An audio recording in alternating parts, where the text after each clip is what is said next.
দর্শক আপনাদের সবাইকে স্বাগত জানাচ্ছি আমাদের আজকের এফএম নিউজের যে বিগত কয়েকদিনে ঘটে যাওয়া বিভিন্ন ঘটনা যেগুলি অত্যন্ত জরুরি, যেমন সালমান এফ রহমান ৩৬,০০০ কোটি টাকা ইতোমধ্যে লোপাট করেছেন, তিনি বাজেয়াপ্ত করেছেন এবং এর মধ্যে রয়েছে যে মিথিলা ফারজানা সহ ৭ রাষ্ট্রদূতকে দেশে ফিরিয়ে আনা হচ্ছে এবং ডিবি হারুনকে পাওয়া গেছে ১০০ কোটি টাকার রিসোর্ট তিনি বানিয়ে রেখেছেন। এগুলি সব নিয়ে আমরা আজকে মূলত আলোচনার বিষয়। আমি হিমিকা ইমাম, আমার সাথে আছেন ফয়সাল মাহমুদ।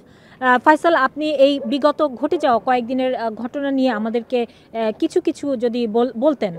আপা, থ্যাংক ইউ ভেরি মাচ। আসলে এখন এত বেশি নিউজ হচ্ছে যে প্রতিদিনই মনে হয় নিউজের এক একটা খনি বাংলাদেশে, বিশেষ করে যারা সাংবাদিকতা করেন, আমরা যারা আছি, এভরি সিঙ্গেল সেকেন্ডে কিন্তু আমিও ফোনে স্ক্রল করি কি ঘটতে যাচ্ছে, কি আসছে নতুন ব্রেকিং নিউজ। আপনি দেখেছেন আজকে যেটা হলো, সেনাবাহিনীর জিয়াউল হাসানকে গ্রেফতার করা হয়েছে, উনি রিমান্ডে আছেন এবং উনি স্বীকার করেছেন, ধারণা করা হচ্ছিল তিনি পলাতক। কারণ কি, জিয়াউল হাসানকে খুঁজতে গিয়ে কিন্তু এমন কথা হচ্ছিল যে জিয়াউল হাসানই জানেন যে ইলিয়াস আলী কোথায় আছেন, তো যার কারণে সবাই ধারণা করছিল যে জিয়াউল হাসান পালিয়ে যাচ্ছিলেন এবং সেই ফ্লাইটে ইলিয়াস আলীকে এইভাবে খোঁজবার আসলে একটি চলছিল, গুঞ্জন চলছিল।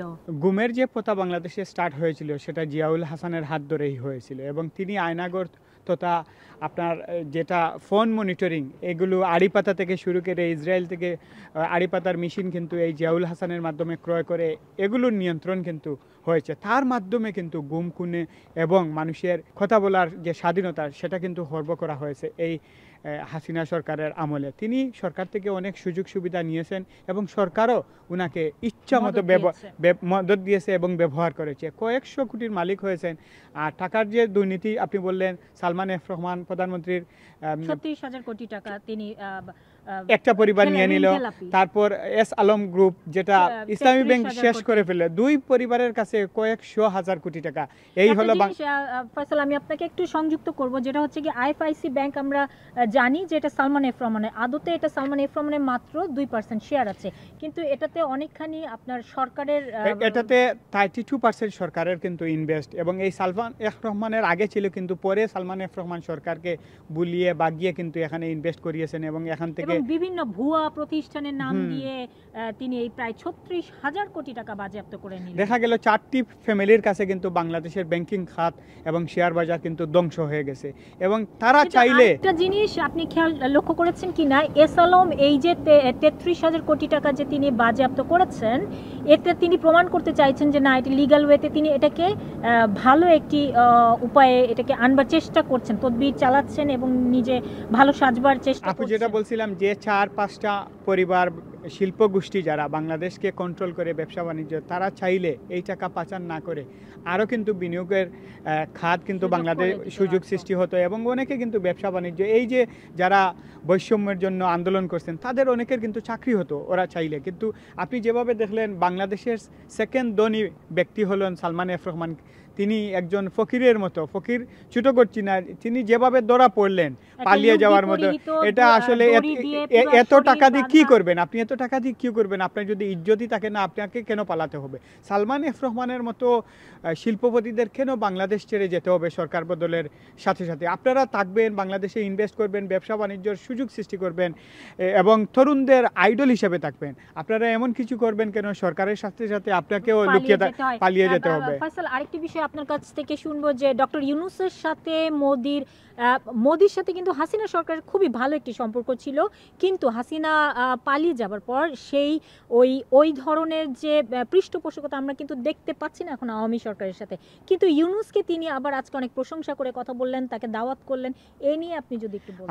এই বিষয় নিয়ে আমি একটা খুবই চিন্তিত ছিলাম এই কারণে, যেমন শেখ হাসিনা সবসময় বাংলাদেশের অন্য রাজনৈতিক দলকে বলতেন যে পাকিস্তানে যান, পাকিস্তানের পেতাত্তা, আর বিরোধী দল সবসময় আওয়ামী লীগকে বলতো বুবু যান, আপনি ভারত চলে যান, এবং আপনি যখন এই বাংলাদেশের যে অবস্থা আপনি তখন পালাবার সুযোগ পাবেন না, আপনি ভারতেই যাবেন। এবং আগের দিনই বলছেন আমি পালাবো কেন, পালিয়ে যায় না, এইরকম অহংকারী ভাব নিয়ে কথা বলছেন, এবং পরিশেষে দেখা গেল ওই ভারতেই কিন্তু শেখ হাসিনার স্থান হলো। এবং আপনি জানেন যুক্তরাজ্য সহ ইউরোপের বিভিন্ন দেশগুলো উনার অ্যাজাইলামের আবেদনটি নাকচ করে দিয়েছে। এখনও উনার গন্তব্য কি হবে সেটা জানা যায়নি। আজকে অন্তর্বর্তীকালীন সরকারের প্রধান উপদেষ্টা নোবেল বিজয়ী ডক্টর ইউনূস কিন্তু মোদিকে ফোন করেছেন, এবং মোদিও বাংলাদেশের গ্রহণ করেছেন এবং তাকে আগামী 17 তারিখ ভারতে যাওয়ার আমন্ত্রণ জানিয়েছেন। এবং বিশ্বস্ত সূত্রে আমরা জানছি ভারতের সাথে যে বাংলাদেশের যে বন্দি চুক্তি ছিল, এই বন্দি চুক্তির আওতায় কিন্তু শেখ হাসিনাকে বাংলাদেশে ফেরত আনানোর অপরাধে 9 জন শেখ হাসিনা সহ 9 জনের বিরুদ্ধে মামলা হয়ে গেছে। এবং যেটা হলো জাতিসংঘ সহ আন্তর্জাতিক বিভিন্ন মানবাধিকার সংস্থা বলছে বাংলাদেশে এই যে স্টুডেন্ট হত্যার সাথে সরাসরি শেখ হাসিনার কিন্তু সংশ্লিষ্টতা ইতিমধ্যে পেয়ে গেছে। সেটি গণহত্যা আমরা জানি। ফয়সাল, আমরা আরেকটু প্রসঙ্গ একটু পরিবর্তন করব। ডিবি হারুন, এই ডিবি হারুন সব সময় আলোচিত সমালোচিত একজন ডিবি প্রধান, একজন নাম হারুনুর রশিদ। তার নামে কিন্তু শত শত কোটি টাকার প্রপার্টি পাওয়া গেছে, রিসোর্ট আছে। এই নিয়ে আপনি কি বলবেন? এই ডিবি হারুন কিন্তু আলোচিত পুলিশ কর্মকর্তা। তিনি বিরোধী দলীয় চিফ হুইপ জয়নাল আবদিনকে কিন্তু প্রকাশ্যে দিবালুকে কিন্তু অস্ত্র দিয়ে কিন্তু মারধর করেছেন।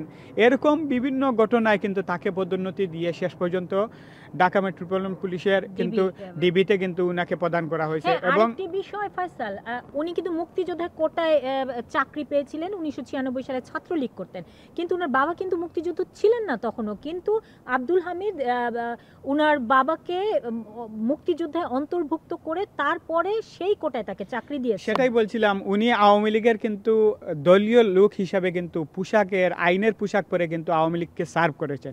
আপনি যদি জানেন ডিবি কার্যালয়, অনেকে বলেন বাতের হোটেল, যেটা হাইকোর্ট থেকে তিরস্কার করা হয়েছে, যেখানে এখানে যায় তিনি সেলিব্রিটি শো অনেককে নিয়ে বাতের হোটেলে বসিয়ে ফেলেন। এবং সর্বশেষ উনার যে কোটা আন্দোলনের লাকিকে বলতে শুনেছি যে তার ডিবি অফিস থেকে একটা ভিডিও বাইরে ভাইরাল হওয়া মানে সেটি তার স্বেচ্ছা, তার মানে উনি ইচ্ছা করে ভাত খাওয়াতেন, ইচ্ছা করে অবশ্যই তিনি ডিবি প্রধান, আইনের সর্বোচ্চ লোক, তার অফিস থেকে কিভাবে আপনি মনে করেন যে এখান থেকে লিক হবে, এখান থেকে আউট হবে?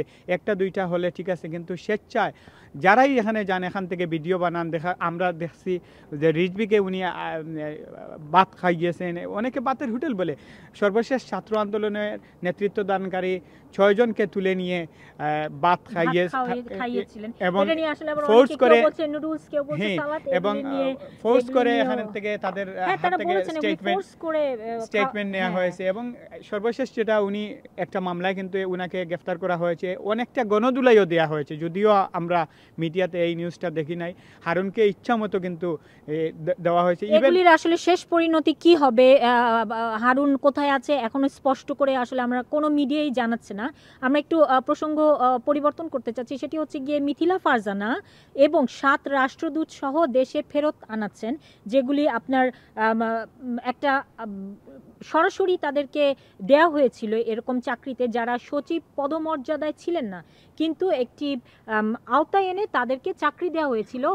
আমি বলছি এই নিউজটা আমরা গতকাল দেখছি, পররাষ্ট্র উপদেষ্টা যিনি হয়েছেন তিনি চুক্তিভিত্তিক নিয়োগ, যে নিয়োগগুলি ছিল বিশেষ করে বাংলাদেশের বিভিন্ন দূতাবাসে যারা চুক্তিভিত্তিক নিয়োগ ছিল তাদেরকে ফেরত যাওয়ার জন্য নির্দেশ দেওয়া হয়েছে। যদিও ব্রিটেনের যুক্তরাজ্যের হাই কমিশনারের সম্পর্কে অনেকের অনেক অভিযোগ অনুযোগ আছে, তবুও উনাকে নিয়ে এখনো সুনির্দিষ্ট কোনো ওই নির্দেশনা আসে নাই।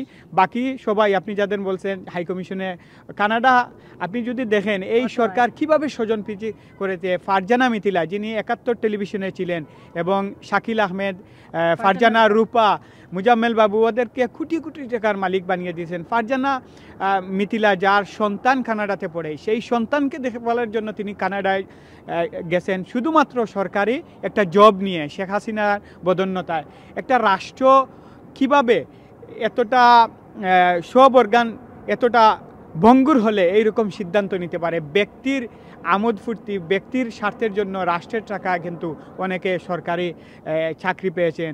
এই নজির কিন্তু এই দেশে আগেও ছিল না।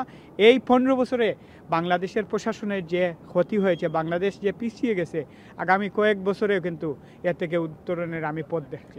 ধন্যবাদ ফয়সাল, আপনার কাছ থেকে আমরা শুনতে পারলাম বাংলাদেশে ঘটে যাওয়া এই কয়েকদিনের, এই সপ্তাহখানিকের মধ্যে যা যা প্রয়োজনীয় এবং খুবই ইম্পর্টেন্ট কিছু ইস্যু নিয়ে আপনি কথা বলছেন। আপনাকে অনেক ধন্যবাদ।